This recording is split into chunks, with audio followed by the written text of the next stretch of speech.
Hello and welcome to the History of Africana Philosophy by Cheikh Jeffers and Peter Adamson, brought to you with the support of the King's College London Philosophy Department and the LMU in Munich, online at historyofphilosophy.net. Today's episode, Civilization Reclaimed, African-Centered Thought.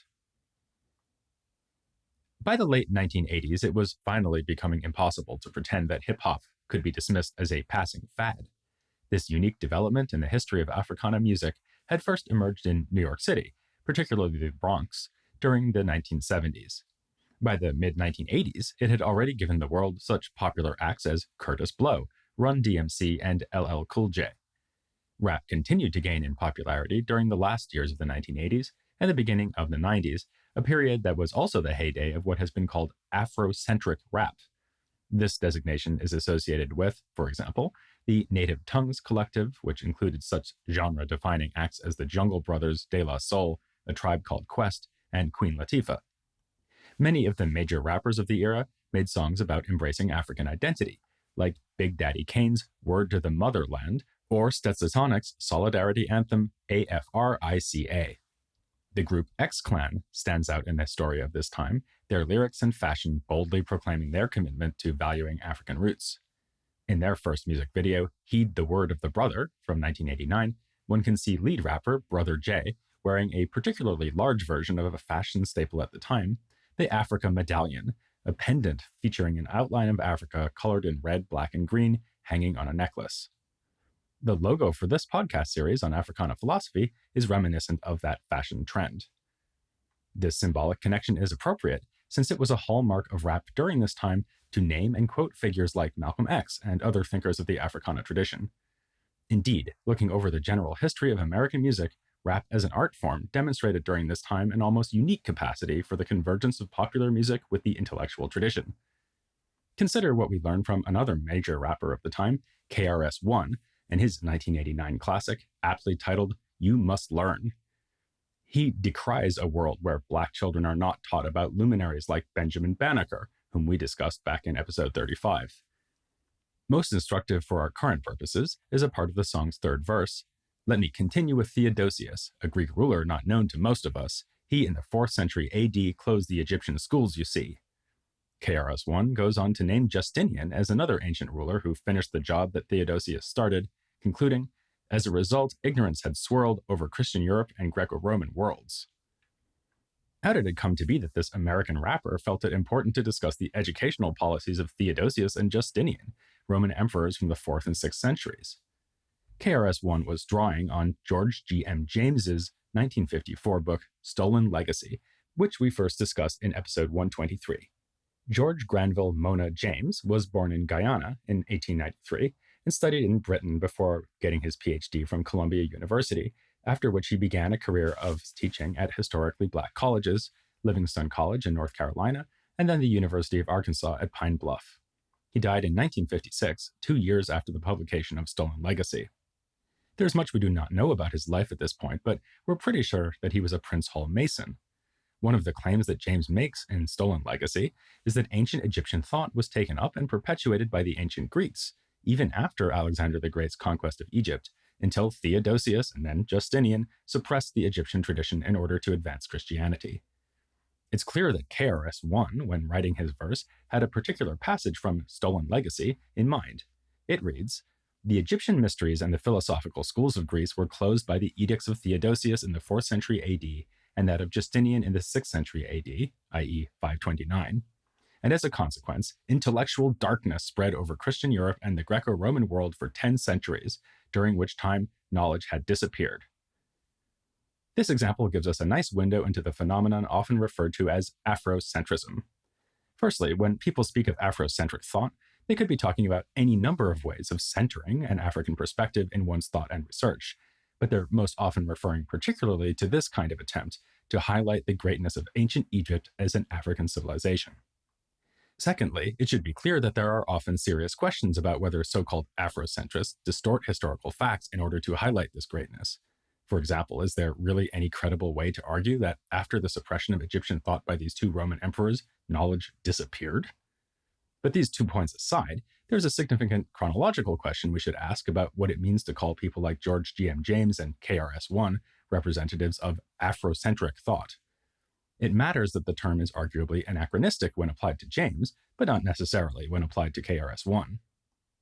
One of the key intellectual contributions preceding the Afrocentric era of hip-hop in the late 1980s and early 1990s is the publication in the year 1980 of the book Afrocentricity, The Theory of Social Change, by Molefi Asante. It was Asante who made the adjective Afrocentric popular, though he cannot be said to have invented it. For example, as we'll soon discuss, the African-American historian John Henrik Clarke had already used the term in the 1970s to describe the approach to history pioneered by the Senegalese polymath Cheikh Anta Diop. But Asante introduced the term Afrocentric as a way of referring to his own theory, which is not called Afrocentrism but Afrocentricity, and which should be recognized as uniquely his own. It is thus helpful for telling the story of Africana philosophy in the 20th century to avoid vague uses of the word Afrocentric, and one way to do this is to count Asante's Afrocentricity as a specific intellectual development that belongs to a more general category that we can call African-centered thought. Asante himself constantly roots his Afrocentricity in a long history that precedes his work. On the first page of Afrocentricity, the Theory of Social Change, he celebrates the theory as the foreseeable culmination of a lengthy tradition of Africana theorizing, writing, "No longer are we looking whitely through a tunnel lit with the artificial beams of Europe. We are now able to experience the Afrocentricity that the great prophets Garvey, Du Bois, Fanon, Senghor, Muhammad, Malcolm, and Karenga had predicted for us." Of course, these prophets, who apparently prefigured the rise of Afrocentricity, often vehemently disagreed with each other. Think of the vicious feud between Garvey and Du Bois, Fanon's critique of Senghor's negritude, or Malcolm's break near the end of his life with Elijah Muhammad's Nation of Islam. This is not to say that Asante is confused. He goes on in the rest of the book to clarify how, in his view, each of these predecessors helped pave the way toward Afrocentricity. The problem for us is that the larger category we just introduced, African-centered thought, of which Afrocentricity is just one part, arguably fits thinkers going back as far as the coming into existence of any consciousness of being African among Africana thinkers. Consider, for example, the 16th century poet Juan Latino, discussed in the first episode of part 2 of our series. On the one hand, he was remarkably Eurocentric in outlook, as he composed poetry in Latin to celebrate the military victory of a coalition of Catholic European powers, led by Spain, over the Ottoman Empire at the Battle of Lepanto in 1571.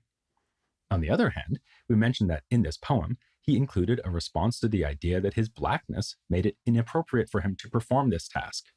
He mocked those in Europe who disliked his black face, reminding them that their white faces were not pleasing to the people of Africa who have black kings.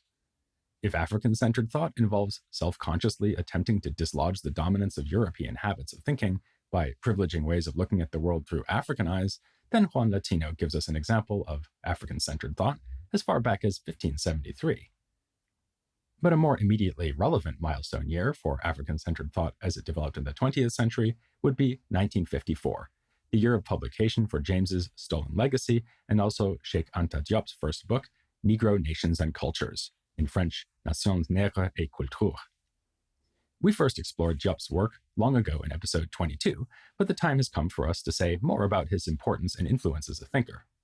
He was born in Senegal in 1923 and studied a wide variety of disciplines in France, including, get ready for a lengthy list, mathematics, history, linguistics, chemistry, physics, archaeology, anthropology, and philosophy, which he studied with the famed French philosopher of science, Gaston Bachelard. In 1951, Diop, just like Frantz Fanon around the very same time, submitted the work that would become his first book as a doctoral thesis, but suffered its rejection. He was not awarded his doctoral degree until 1960. In the meanwhile, though, he became a celebrated Black intellectual. Aimé Césaire, in his discourse on colonialism, called Diop's rejected thesis, turned book, the most daring book yet written by a Negro and one which will, without question, play an important part in the awakening of Africa. Diop commanded attention at both the First Congress of Black Writers and Artists in Paris in 1956 and the Second Congress in Rome in 1958. When James Baldwin wrote about the First Congress, he claimed that only Césaire's Culture and Colonization met with a greater appreciation from conference participants than Diop's paper on Africa's Contributions and Cultural Perspectives. Baldwin also provides us with a telling illustration of the variance of perspectives in the Africana tradition, as he admitted to having been rather unimpressed by Diop's paper. He summarized it as an attempt to identify the ancient Egyptian empire as part of the Negro past. Baldwin curtly reflected that, "This question has never greatly exercised my mind, nor did Monsieur Diop succeed in doing so." If Diop was inaugurating a distinctive tradition of African-centered thought, Baldwin's ambivalence was an early sign of how controversial that tradition would be. Yet other African Americans who learned of Diop's argument were much more impressed. In the United States, access to Diop's work was for a long time limited by lack of translation, but in 1974, the scholar and diplomat Mercer Cook translated parts of Negro Nations and Cultures, and another book of Diop's, in a volume entitled The African Origin of Civilization, Myth or Reality. In a preface he wrote for this volume, Diop explained how essential it was in his view that his various methods of proving that ancient Egypt was a Negro civilization be taken seriously, writing, "The history of Black Africa will remain suspended in air and cannot be written correctly until African historians dare to connect it with the history of Egypt." Diop's influence in the United States increased greatly after the publication of this book, even though he spent very little time there. From 1960 until his death in 1986, he lived and worked in Senegal, running a research institute complete with a radiocarbon laboratory, and while Leopold Senghor was president, contesting his dominance in the country by organizing multiple political parties to challenge his rule. It's indicative of his impact on African American intellectual life that when Diop did visit the United States in 1985, the year before he died, he was received in Atlanta by the city's black mayor, Andrew Young, who proclaimed April 4th of that year Dr. Cheikh Anta Diop Day. As we noted earlier, John Henrik Clarke was among the African American thinkers who came to appreciate and trumpet the greatness of Cheikh Anta Diop. We've met him before as well, as when we pointed out that he collaborated with Malcolm X in the founding of the Organization of Afro-American Unity. When he died in 1998, the New York Times obituary included this point, demonstrating the kind of unique figure he was. Mr. Clarke was a professor emeritus at Hunter College. If it is unusual to become a full college professor without benefit of a high school diploma, let alone a PhD, nobody said Professor Clarke wasn't an academic original. Indeed, Clarke, who was born in Alabama in 1915 and also spent part of his youth in Georgia, had not made it past the 8th grade during his initial education.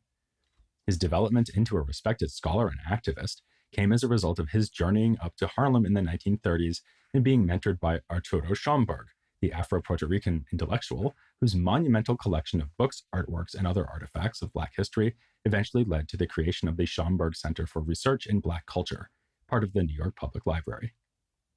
Clarke learned from Schomburg and others and became a respected educator in his own right, despite his lack of credentials. Among his achievements was his role in creating and leading the African Heritage Studies Association, an organization formed in protest of the predominantly white North American and insufficiently politicized character of the African Studies Association at the time, which was the late 1960s. Here is how Clarke described the goals of the AHSA in a statement of the organization's ideological framework.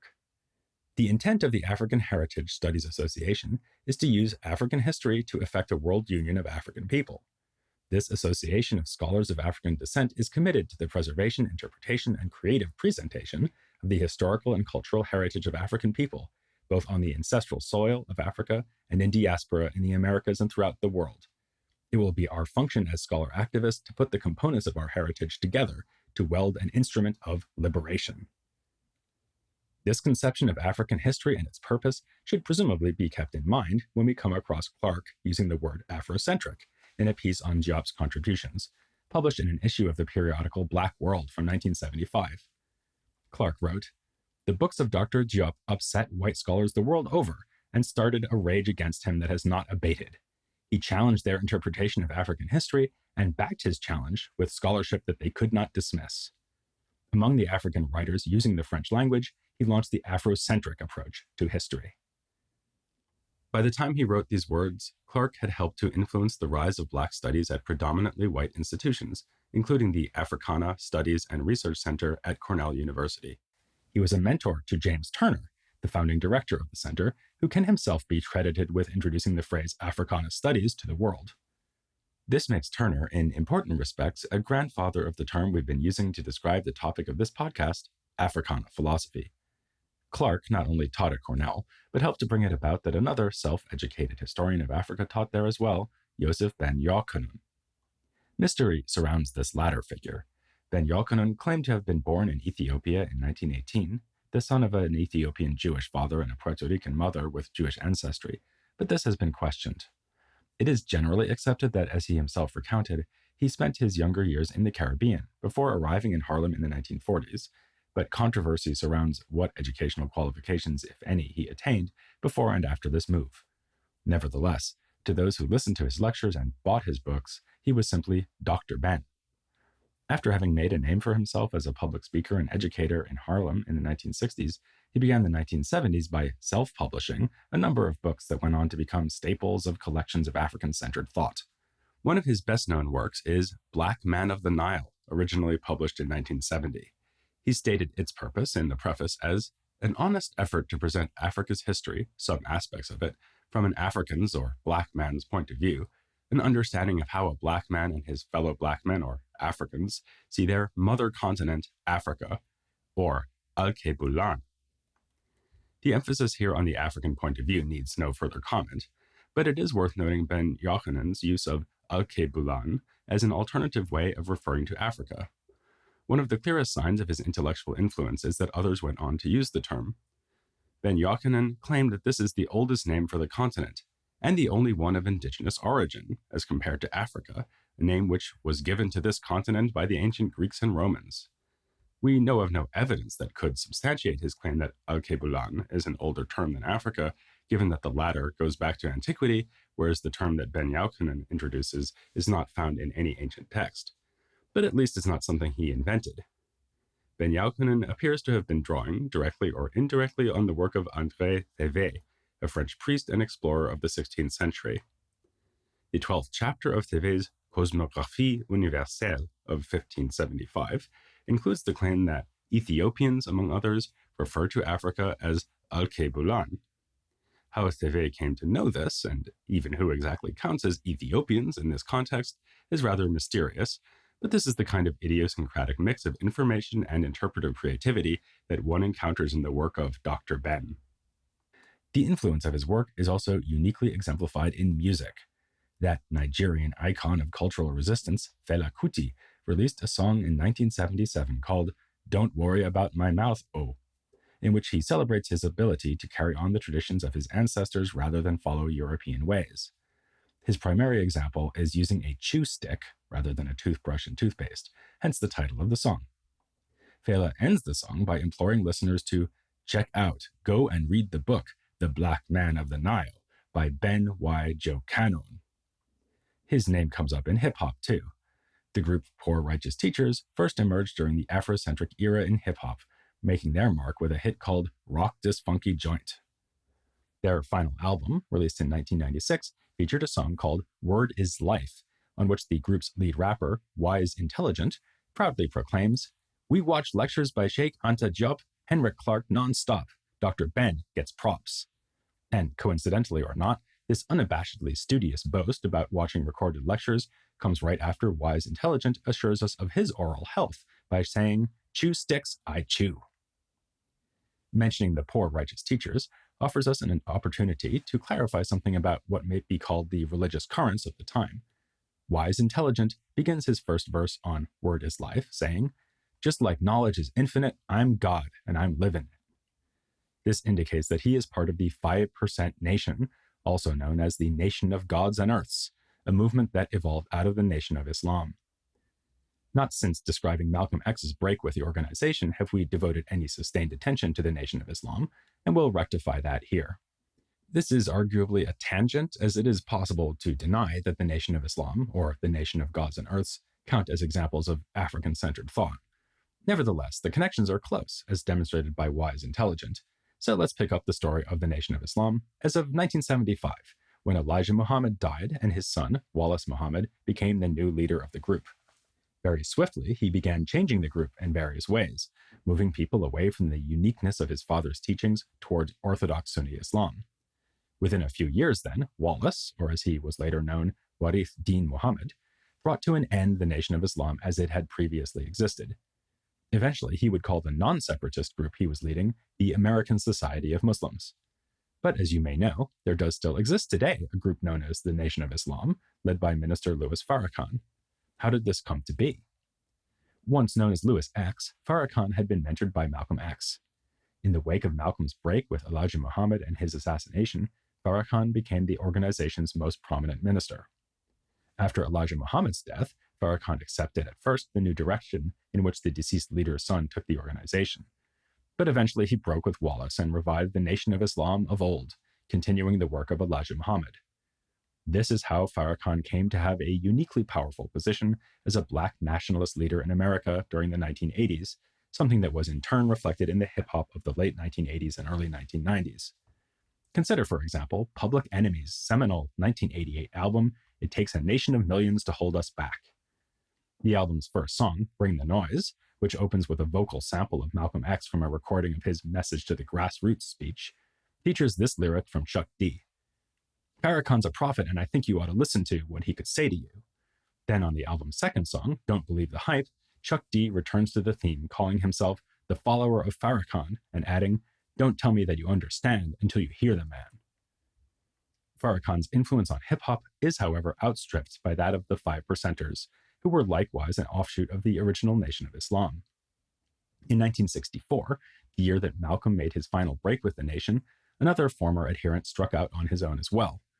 Born Clarence Smith in Virginia, he had become Clarence 13X in the Nation of Islam in Harlem.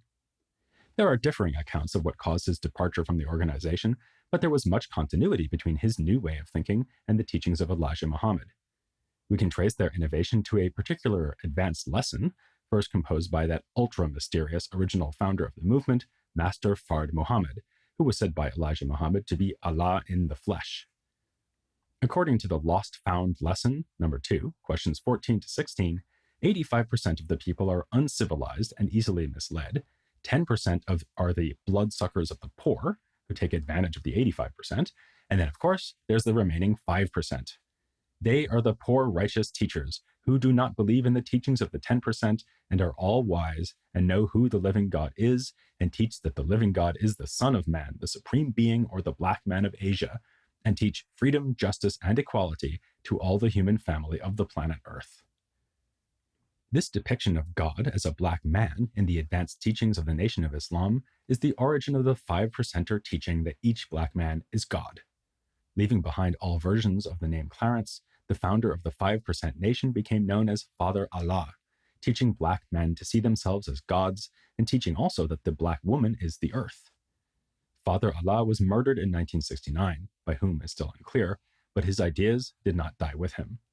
And we are, by the way, being careful here to say ideas and not religion, as 5%ers are radically opposed to the idea of what they call, again following Master Fard Muhammad's words, a mystery God. They tend to insist on not referring to their belief system as a religion, preferring to call it a way of life or science. If adherents of the Nation of Islam have always been a small minority among African Americans generally, this is even more true for 5%ers, although in their case that minority status is actually advertised in the name. Still, this science gained its greatest popularity in New York City at just the right time to deeply influence hip-hop.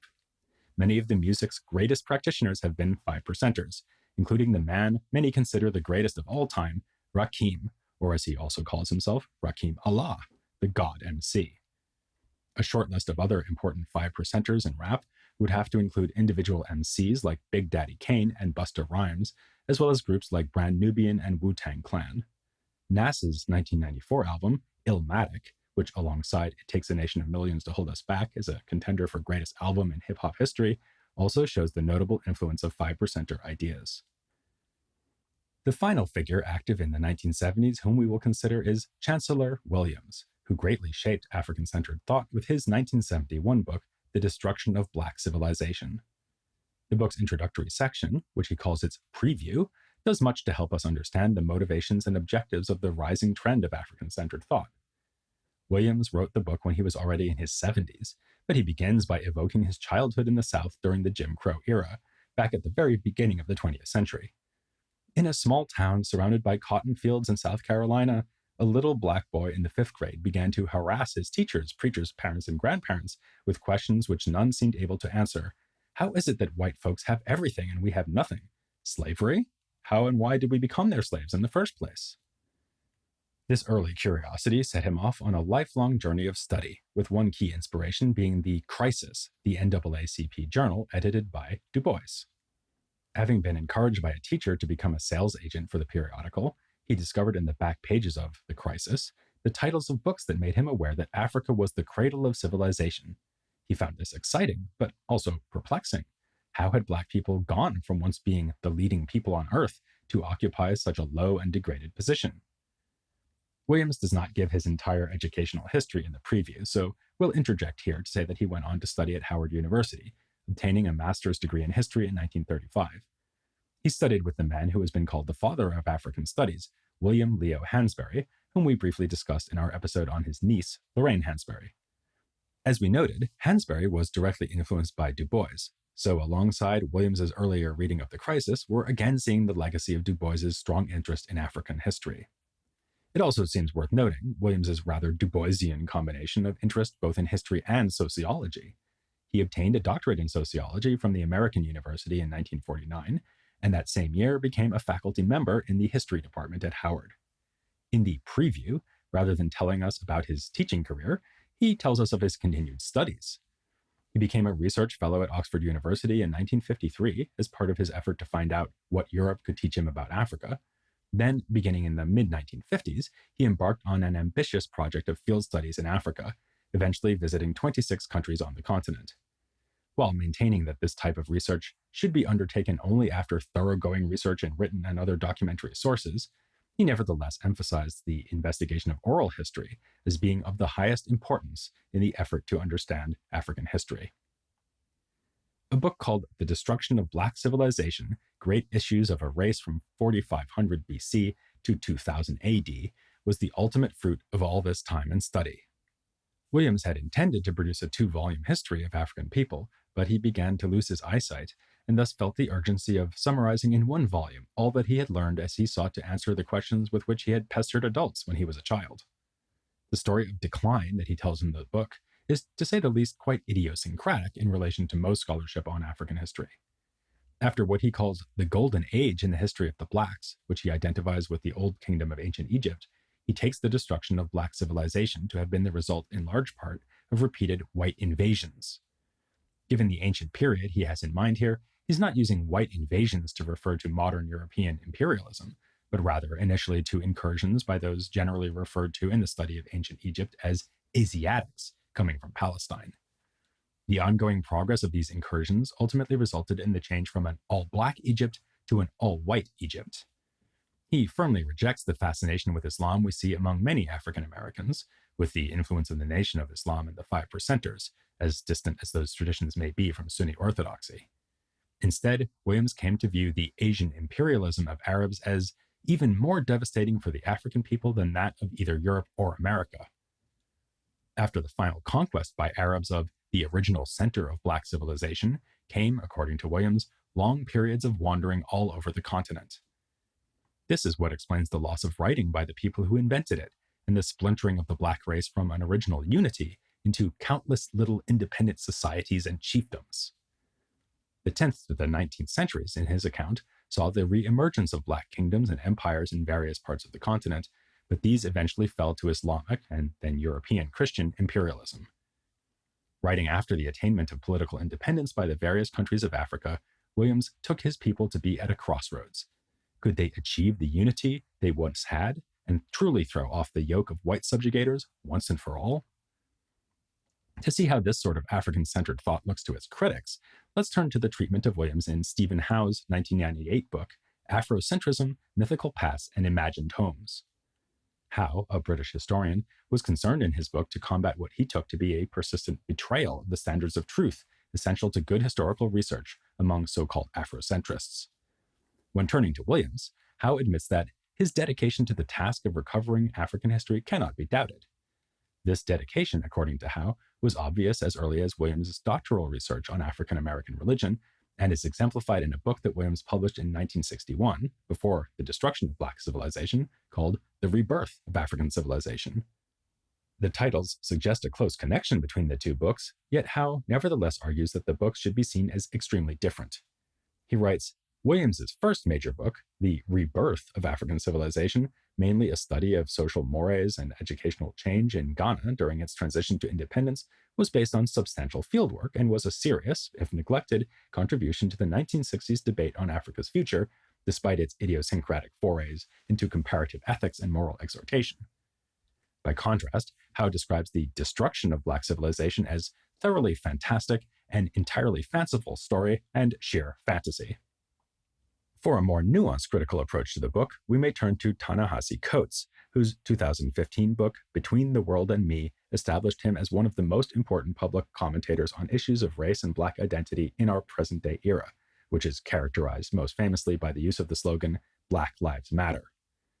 Written as a letter to his son, Samori, the book is to a significant degree a set of autobiographical reflections, including reflections on Coates' time as a student at Howard University in the mid-1990s. Like so many young people of the time, he was greatly influenced by the surge in popularity of African-centered thought found in rap and other aspects of Black life in America.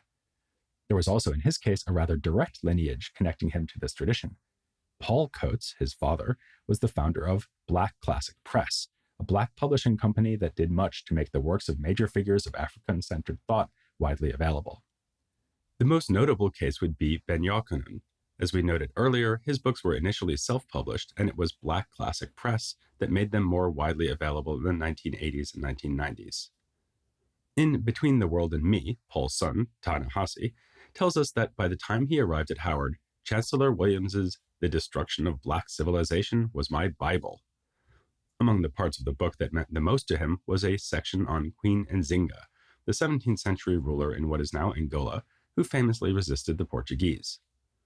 Williams spoke of her as Queen Nzinga the Unconquerable, and Coates writes of the impact of learning how she once responded to the attempted humiliation of being denied a seat during negotiations for peace by ordering one of her attendants to get down on all fours to make a human chair. Coates recalls, "This was the kind of power I sought, and the story of our own royalty became for me a weapon." Under the influence of Williams, Coates was led to view his people as kings in exile, a nation of original men severed from our original names and our majestic Nubian culture. But Coates' very investment in African history proved to be the source of the undoing of his devotion to Williams, because taking courses from the history department at Howard forced him to confront a series of critical questions. He represents this as a sort of Socratic exchange. Did black skin really convey nobility? Always? Yes. What about the blacks who'd practiced slavery for millennia and sold slaves across the Sahara and then across the sea? Victims of a trick. Would those be the same black kings who birthed all of civilization? Were they then both deposed masters of the galaxy and gullible puppets all at once? And what did I mean by black? You know, black. Did I think this a timeless category stretching into the deep past? Yes. Could it be supposed that simply because color was important to me, it had always been so? One professor of his, Linda Haywood, had a particularly strong influence on his turning away from what he came to see as romanticization of Africa. Coates writes, "When she told the story of Nzinga conducting negotiations upon the woman's back, she told it without any fantastic gloss, and it hit me hard as a sucker punch." Rather than identifying with royalty, this time Coates identified with the human being broken down into a chair so that a queen could sit. One issue hinted at by Coates that we have not sufficiently addressed in our story of African-centered thought in this episode is the significance of gender in the tradition. We will, however, have more to say on this as we discuss other representatives of African-centered thought in the 1980s in our next episode. Taking central stage will be the aforementioned Molefi Asante, his embrace of the term Afrocentricity, and the question of what he meant by it. Following the lead of Chancellor Williams, that's just to give you a preview to what's coming next here on The History of Africana Philosophy.